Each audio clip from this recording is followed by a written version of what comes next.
As for the human rights violations, they were horrendous. And here is one of the cases where it really is important to look at facts before you make decisions. And we know the facts. They're not secret. So yes, Saddam Hussein carried out horrendous human rights violations. In fact, he's on trial for them right now. But have a look at the trial.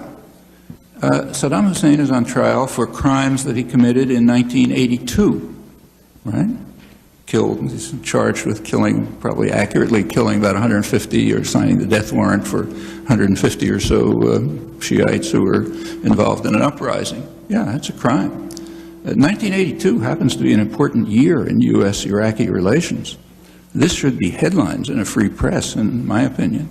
It was a very important year. 1982 was the year in which Ronald Reagan dropped Iraq from the list of states supporting terrorism so that the U.S. could start providing him with extensive aid, including military aid, including means to develop biological and chemical weapons and missiles and weapons of and nuclear weapons.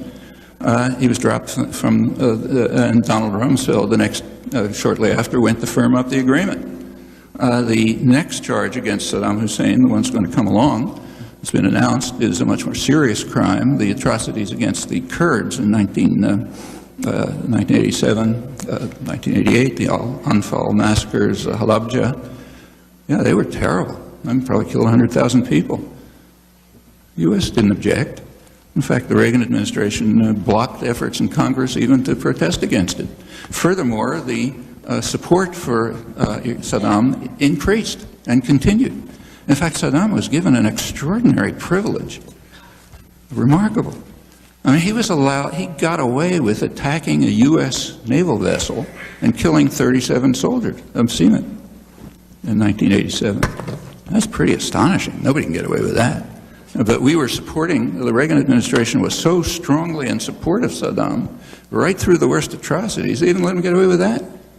I mean, in 1980, this continued after the end of the war with Iran, after the worst atrocities.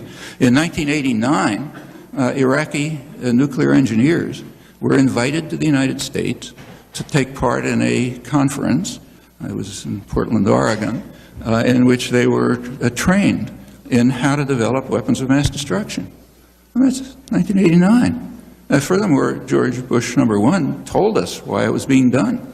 He said, we have to provide aid to Saddam because it's of our responsibility to help U.S. exporters and because he contributes to stability in the region. In fact, that continued. I mean, after the invasion of Kuwait, after he was driven out of Kuwait, you know, Iraq was practically bombed into rubble. The U.S. had total control of the area. There was an uprising, March, April 1991, Shiite uprising in the south. Probably would have overthrown it. There were rebelling Iraqi generals. Good chance he would have been overthrown. Well, the Bush administration determined that they would essentially permit Saddam to crush it. They used military helicopters, other armed equipment. They didn't have to do that. That led to a huge massacre. And it was described. You know, you can go back and read the New York Times right after that. They said, well, you know, it's regrettable, but there's a consensus among the U.S. and its allies, meaning Saudi Arabia and Britain. There's a consensus that, I'm virtually quoting, that Saddam Hussein offers more hope for the stability of the region than those who are trying to overthrow him. That's 1991, you know. Yeah, the human rights violations were horrendous. Does that have anything to do with the invasion? No, nothing.